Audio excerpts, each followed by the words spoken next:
Hi and welcome to this week's The Life Bible Extract. My name is Andy Lehman from freedomskillsacademy.com. If you've been watching any of these videos, and remember you can get yourself a free physical copy of my book, The Life Bible, by going to the link below. So today I'm going to talk about something which I think is incredibly powerful, which I think everybody should really truly understand. It's on page 110 in the book. We're going to talk about it, but maybe cover some different things about it. But it's called Why You Should Know the Law of Cause and Effect Over Everything Else. Okay, so why should you basically understand the law of cause and effect over everything else? The reason is because it governs virtually every aspect of your life. In fact, I ought to say that it governs every aspect of your life. Cause and effect, as we know, is that when you do something, it has an effect. Everything that you do affects your life or somebody else's, whether that be a thought, an action, basically a decision. Anything and everything that you do is going to have an effect, and it's going to affect your future. Okay, so this is why you should be thinking about this more and more. Most people don't. We kind of know it, but it's not one of them things that they allow to govern their lives with it. We seem, as a species, we seem to be more reactional. We allow things to happen to us, then we react, and then our reaction will then also have another reaction, which will create something else going on. And with cause and effect, it's not just do something and it has an effect. You do something, it can have multiple effects. There is like secondary causes, secondary effects, third effects. So, everything that you think, say, and do is going to shape your future. It's going to shape your today, it's going to shape your tomorrow, it shapes your long term. So basically, you should really think about this. I mean, in Buddhism, is it Hindu or Sikh, or basically in Buddhism, they talk about karma. Karma is a Sanskrit word. Too many people think karma is this giant genie, which is some sort of universal righteous force that corrects wrongs that has been happening, and that's just a lot of old bollocks. Karma is the Sanskrit word meaning action. Okay, and in Christianity we have what you reap is what you sow. Cause and effect, that's basically what it is. Every action has a equal or opposite reaction, or however they pronounce it. So cause and effect is something that's been talked about by not only science and all religions. So this is something that we're told to focus on regularly. And it's not because we're trying, or people are trying to tell you to be boring, or trying, don't do that because, it's wrong, or this and the other. People are trying to tell you not to do certain things, or think carefully, be mindful of the things that you do. Because at the end of the day, it's you who's going to have the problem in the long run. You're shooting yourself in the foot. As a case example, I always love watching police programs, when they follow the police around, proper live policing documentary sort of thing, and they stop somebody and they're always kicking off and shouting and whatnot, and the policeman can be more sort of calm and just sort of talking to them, and these blokes are kicking off and you're getting really agitated, it's police brutality and you're harassing me and all this sloth and everything. The fact that they've got sort of a reputation, and they've been known to the police for the last 10 years. They get stopped every other Friday night or something ridiculous. They seem to think that the police are victimising them, but then they kick off, and then that makes the situation worse. And so they create this cycle of just going round and round and round in this perpetuating cycle of misery, and they don't realise that it's all in their hands, it's all to their doing. Now obviously, people get emotional and they get upset that they probably got caught, and so but the fact is, if people actually reacted differently, people was more aware of the things that they say and do, is going to have a response to other people, or it can react. What you say and do can determine what the other person does back to you, and so you can actually control a situation better by not being a bit of a dick, basically.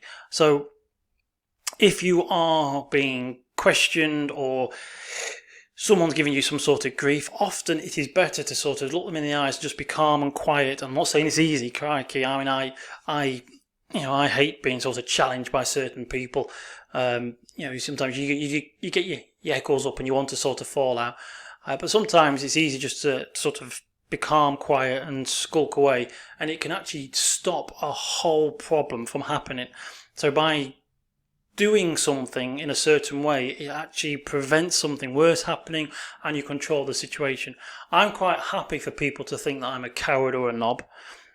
I don't have an ego issue. I don't need to prove to people that I'm some sort of hard man. I'd rather walk away, let them sort of go and pat each other on the back in the pub and say, yeah, what a wimp, he won't stand up to me and have a fight. It's like, while I'm sat at home sort of with my feet up chilling, I've not ended up in hospital with a bottle around my neck, or I've not been arrested for fighting in the street or anything like that, because I know full well that sitting at home, walking away, being classed as a coward is actually a far better outcome in my life than it could have been. I don't want to be hospitalised or put in a police station because of somebody else's actions. I'm going to make sure that I limit my problems through my own actions. Okay? And so with the cause and effect, the law of cause and effect, we are controllers, we are creators of our own world. And basically there's a saying, isn't there, that every day is, your life is a blank book and every day is a new page. So you can actually write your own future. So basically, like, the things that you do is going to shape your tomorrow. The people you speak to is going to have specific results. So, it's something I don't think people think too much about. So if, for example, you want to change your life for the better, let's say that you want to get a better job, okay? You going home at night and spending hours on the sofa watching telly or on your phone chatting to your friends is going to have the same outcome that it had the night before and the night before that. It won't have a different outcome because, was it Einstein said that the definition of crazy is to keep doing the same thing but expect different results? If you do something and it has a specific result, then you do it again, it's going to have the same result. As we said, everything that you do has a specific effect, so you need to do something that's different. So if you wanted to change your job, or you wanted some more money, basically going home and then doing different phone calls or ringing different people or applying for different things is going to have a different result. Now, like I said, it doesn't mean that you're going to suddenly apply for one job and get a new job, but you're not going to get a job if you don't apply for any jobs at all. It's simple as that. And people know this, but I don't think they know this. I don't think they know it deep down inside. I don't think they understand it. I don't think they truly understand the power of intention. And that's starting to sound a bit like the law of attraction. If you've seen my video about the law of attraction, then you'll probably understand intention is brilliant, but intention without action is it's nothing. You can't attract the life you want if you don't do action. Attraction without the word action is and it's pointless and meaningless. Okay, so if you want to change your life, you need to do action, and action has an effect. It's simple as that. And so I don't think too many people sort of take this into consideration, that every day when they wake up, they can sit there and think, right, what am I going to do today that could have a positive effect on my life tomorrow? So, for example, people do realise that if they go out drinking on a Friday night, necking a shed load of alcohol, that on the Saturday morning they're going to feel rough. So they know there's going to be a cause and effect. People do know this stuff, but they just don't see it on all the small detail, on everything. I don't think they realise the potential of it. So we kind of know it, but we don't fully know it. So you could get up on a Monday morning and say, right, what am I going to do today that is going to benefit tomorrow? So you could sit there and think, right, I'm not going to spend £10 on this coffee. I'm going to put £10 in this pot. Let's say it's an investment pot. When Tuesday comes, that £10 is probably now worth £10 and a pound. It could be £11, sorry. So then you could say, today I'm going to do that on something else. By the end of the week, you could be like 20 quid up. Or in 10 years' time, you could be like thousands of quid up. And that's all because you made that decision to do something which was likely to have a specific result. Obviously, when it comes to trading stocks and shares and cryptocurrencies, they can go up as well as down, and a bit of up and down. So you could actually put £10 on today and tomorrow be down £9. But by Thursday you could be up £15. It does go up and down. So Don't just suddenly rush out and put money on stocks and shares because I said that it's going to go up. That's not necessarily how it works, but you get the meaning. You get what I'm trying to say is that if you spent £10 on a coffee, whatever you've done, you've lost it. You're a consumer. You've consumed that coffee. You've handed over the money. You're not going to get anything from it other than taste and enjoyment. And basically, then you're going to go to the toilet and piss it out. So in many ways, it is actually a waste of money. So going back to sort of decisions, you can wake up in the morning and think, you know what, I need to have a new tattoo. If you want to have a new tattoo, that's fine. If you love tattoos, that's fine. But you're spending that money, if you know that you are kind of half skint, spending money on a tattoo is not going to help you next week. But using that money instead to buy something which you could sell and double your money is. And again, people know this, but they don't know it. I think the reason is that people don't actually live by it. They don't think about it on every day. They don't ask themselves these questions when they're going to spend the money or when they're going to do something or when they're going to say something to someone.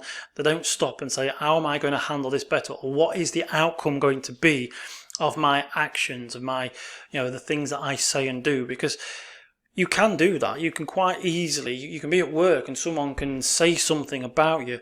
You've got the choice, the decision, the option to retaliate, to say something, or to not say something and walk away. Or you've got the option just to ignore. You've got the option to say something disarming, like, fair enough, that's your opinion, I respect that. I think you're wrong, but I know myself, you don't know me. We'll leave it at that. You have the choice, the decision, and the option to do a multitude of things. Every action has a specific equal or opposite reaction, or however the proper saying goes, but everything that you say or do is going to have an effect on your life. So, for example, your wife, your girlfriend, your partner, your boyfriend says something, you snap. Now, obviously, when it comes to sort of moods, we humans are governed by hormones and moods and certain things, so it's not always easy to 100% control the things that you say, especially if you're in a bit of a stress moment. It can be quite take a lot of hard work and discipline, but you do also have the option, the ability, the gatekeeper, the observer mind to stop and say, how am I going to react to this? What's going to be the result? It amazes me how many women and how many blokes talk to their other half like crap and then wonder why they don't get the things that they want or why their life is crap, because they are constantly creating a reaction that is giving them the life they didn't want. There was a great example of this. I remember reading a book many, many years ago. In New York, there was a woman, she was studying psychology, and she wanted to see how you could push someone to the limit, basically, how you could push someone to the edge, being sort of negative. And she had this apartment in New York, and she advertised for a person to come and rent a room. And I believe it was a carpenter who ended up renting the room. And so he moved in. And then all through their tenancy, all through the time he lived there, she was an absolute cow to him. She nagged him. She was miserable. She said everything negative and nasty to him. It was all part of her study.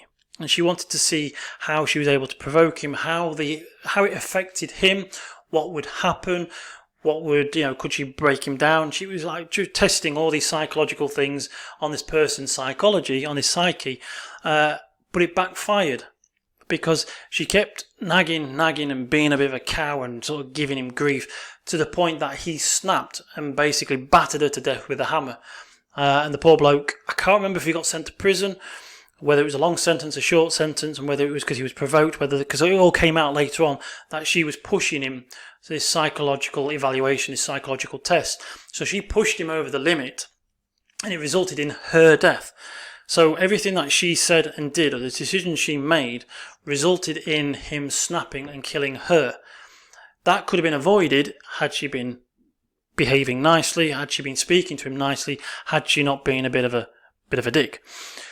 So, taking that into account, that is an extreme case, but that is what happened. She was pushing the boundaries by being everything that she said and did. All her actions were basically nasty, and so he snapped. This is what happens every day to us. We have the ability to choose the things that we say and do. We have the ability, the option to be able to react in a specific way. Now, we humans are very reactional people, and a lot of this is probably to do with nature-nurture debate. I think a lot of it as well is nurture. And the reason why I think a lot of it is nurture is because we watch a lot of TV dramas, a lot of soaps, and a lot of films. New generation, probably not so much. I don't know if the younger generation now watch a lot of films, but they do watch things like the Kardashians and all that kind of Made in Chelsea and Towie, all that kind of half-scripted crap. If you're a fan, I apologise. As you can see, I'm not. I think it's a shame that we have all these wonderful, skillful actors, musicians, TV production crew, directors, writers, who are just basically being squeezed out for TV channels to make cheap programs full of people so they can watch wealthy, getting a real bad view of life. But what they are seeing is people arguing every day for even the pointless stuff. Every time I watch a clip of something like Made in Chelsea, or there's always somebody storming out and there's a glass over somebody and everyone's like, "Way!" cheering. We are learning all of this stuff and watching it. And so we are becoming more reactional by nature, or a lot of people are. And I think that is it's very sad because they haven't realised that there's no power in necessarily being reactional. There's power in being proactive. There's power in being in control of your decisions, your actions. You're being in control of the things that you say and do. When you are in control of those, you control your destiny. You control your future. You control your tomorrow. You control how you feel. You control what's going to happen. You even control what's going to happen, what the other person is going to say to you. This is this is like how people like Hitler and all these other little people come into power, is because they're so used to being able to manipulate certain people by saying the right thing or doing certain things. They can control the outcome from other people, and you can do that too, but in a positive way for yourself. Yeah? So, and this is why a lot of some people want to become celebrities, and they choose to become celebrities because then they get to a point where they're just making money for being who they are, but they've done that by doing certain things. There's a lot of people who sit at home want to be celebrities, who wish, dream and want and try and attract with the law of attraction, but it's not going to happen if you don't do the right things. And if you do the right things, then certain things are going to happen. There's always going to be an effect, a reaction to what you've done, which can be positive to you. Okay, so again, like I said, this is just a video which there's an extract in the book, The Life Bible. I say get yourself your own physical copy. We're giving that out free at the website. Use the link below. But this is something I just wanted to sort of share with people. I don't know if people actually think about it enough, if they don't realise. I don't know if you need to know. I hope that what I've said has been very helpful. But as I say, we have the power to decide on how we're going to react. We have the power to decide on what we're going to say. We have the power to decide what we think. I mentioned it in a previous video that many, many years ago, when the Bible was translated into English for the first time, I think it was the King James Bible, King James Bible, they had to create certain words and they had to translate certain things. And two things that always stood out, I remember, and that was that in the Bible, in the English Bible, they created the word hell, which was supposed to mean walled in. And it was supposed to mean as in walled in from your own negative emotional sort of misery, a hell on earth, so to speak. So basically you were creating your own misery by being sort of locked in this sort of prison of negativity. And also the interesting thing that went along with it at that time was that the sin of sloth, which people seem to think is the sin of laziness, was actually the sin of basically sadness and depression, and it's self-imposed long bouts of depression and wallowing in self-pity. The sin of sloth, I believe. Now, I'm not going to say this is exactly correct. I remember a TV documentary where they were talking to a historian. He was a church historian, a priest or a vicar, one of the two. And so he was studying this, and this is what he says. So it's coming from someone within the ranks. And he said that the sin of sloth was basically because when people are depressed and anxious, or when they're depressed, they look like they're lazy because it gets misinterpreted because they're too afraid to go out there. They don't feel like going out. They just probably pull a duvet over their heads. They sit on the sofa watching TV. They're very melancholy. They don't seem to be full of energy. They're not full of beans. They have no motivation. They have no interest. And so they don't want to do anything. So it looks on the outside, if you don't know what's going on, it can easily be misinterpreted as someone being lazy. The whole purpose is that the sin of sloth wasn't about laziness. It was about people allowing themselves to get imprisoned in their own depressive states by wallowing in self-doubt, self-negativity. So it was self-imposed bouts of depression, negativity. That was having an effect on the people. Okay, so hell and the sin of sloth was basically they were sort of teaching to try and tell people to be aware of what they were doing, to be focused on the fact that they were creating themselves in this perpetual cycle of negativity and to break out of it. And so obviously you have to understand that we do have this ability to change the way we think, to change the way that we speak, and to change the way that we do things. And often the way we think, or the way we allow ourselves to think, the way we allow ourselves to get snowballed or obsessed on a certain thing is what creates that depression, that self-imposed wallowing of negativity, or the feelings of feeling sort of crap and miserable. So you can actually choose whether you want to think sort of negative thoughts or positive thoughts. Now, I'm not saying that everyone's the same. There are some people who are naturally more positive, who negative thoughts just seem to disappear. And then there's other people who need to sort of have more method, more system to try and get rid of them. They do seem to be a bit more obsessive on those. I myself can be like that. Once I've got something in my head, it can be a bit of a nightmare to try and get rid of. But I appreciate and understand that it's only a thought, it's not real, and that I can ignore it. A thought is a thought, it's a fleeting moment. If I allow myself to get involved, then I know that it's going to change my emotion, and that it can have a negative effect on my future. So it is something that I think lots of people really should need to know, and that is the cause and effect. So the choosing what you think, choosing on what you think about on a constant, regular basis is going to have a negative effect on you, your emotions, your feelings, and your life. So tomorrow could be different because of how you're thinking today. Okay? You need to understand that it is also a cause and effect. Just because it's going on in your head, just because it's a thought, and a thought isn't real, it's an abstract concept, if that's the right word, abstract. It's not real, it's just a thing, it's a piece of fleeting imagination going on in our brain. You don't need to latch onto it. It doesn't necessarily mean it's real. You think your boyfriend's cheating on you, doesn't mean he is. It's a thought. I've seen relationships break up by people who think that who thought their boyfriend was going to cheat on him at a festival he hasn't even been to. Okay? They took their thoughts so serious that they finished the relationship because they said, you'll cheat on me. And he said, no, I won't, because I don't want to. I love you. But she finished the relationship because she allowed her thinking to dictate her actions, and then she spent the rest of the week crying. So you have the ability to decide what tomorrow is going to be like. You have the ability to decide what you're going to do that can affect tomorrow, change tomorrow, can change today. And that can be thinking as well as the actions and speaking to different people. So this is something, I'm going to bring this video to a close now. I've gone on long enough. It's something it's something I think most people need to think about more often. That is you need to know more about cause and effect, because everything that we say, do, or think is going to have an effect. Even if it's just fleeting, it's going to have an effect.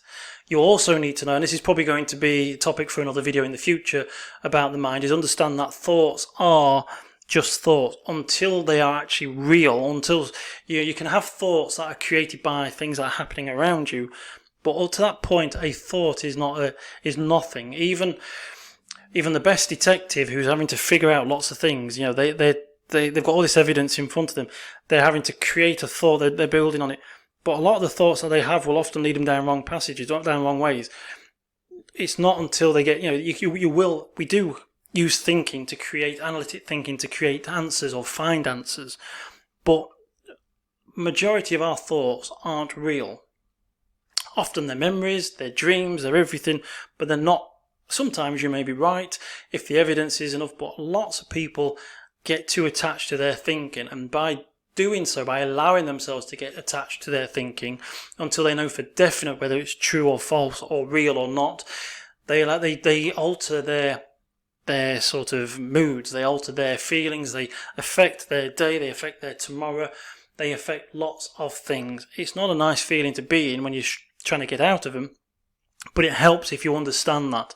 Kind of gone off on a bit of a tangent there. But so cause and effect. Everything that we say, think and do is going to have an effect on our life, either good or bad. And it's something that I think most people should think about more often. It is definitely something that you need to be aware of and more mindful every day. Wake up in the morning, think, how am I going to make tomorrow any better?